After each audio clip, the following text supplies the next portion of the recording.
Um, the choice of people to serve in the administration sends a signal about the direction of policy. It's often said that personnel is policy.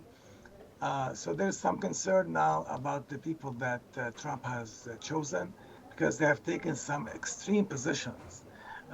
So, for example, Marco Rubio is a hawk on Iran, but I think not too much should be read into these selections because by the end of the day, this is a government that's presidential system.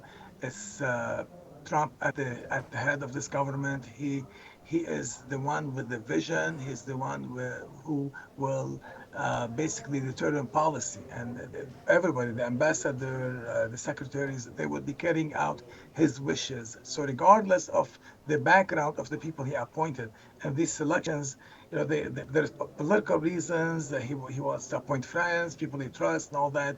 So I wouldn't put too much weight on their views. The views that matter are the views that are held by Trump, and by the end, Trump is not as extreme as some of these people. So, from your point of view, would Trump's administration policies help in achieving a ceasefire in Lebanon and Gaza? Yes, definitely. Yeah. The man said he campaigned and he went to Michigan and he told people that he wants a ceasefire. He wants the war to end. He wants peace. He doesn't believe in war. And this has taken too long and he wants to end it. And I believe that he does believe that he's sincere about it and he will do something about it. How about his stance on Israel's decision to expand the military ground operation in southern Lebanon? At this point in time, this country has one president at a time, and the president-elect supposedly is supposed to stay out of politics and not make statements and not seem like this country has two voices at the same time. That should not be the case at all. I'm doubtful that he made any statements as to what's going on now. He's supposed to be very careful about what he says. But at the end of the day, I mean, Biden is the president until January 20, when the transition of power, when Trump will be the president. Until then, Biden is in charge. So really, what Trump wants is really not important.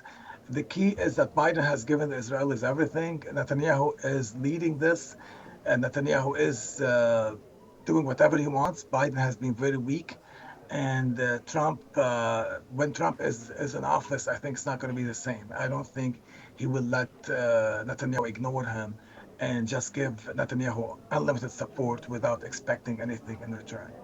But would he accept Israel's decision to expand the military ground operations in Lebanon or annex the West Bank?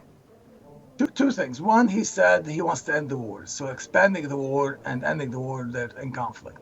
So we'll see what Trump is going to do. He promised to end it.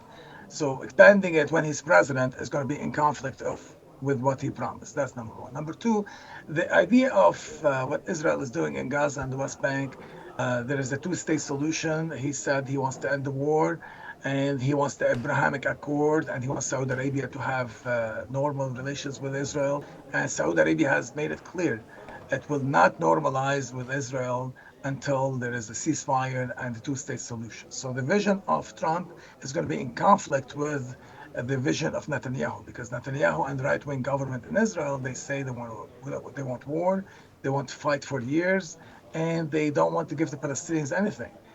So let's see what Trump is going to do. He will have no choice but to pressure Israel. We know that. I mean, Trump is a supporter for Israel.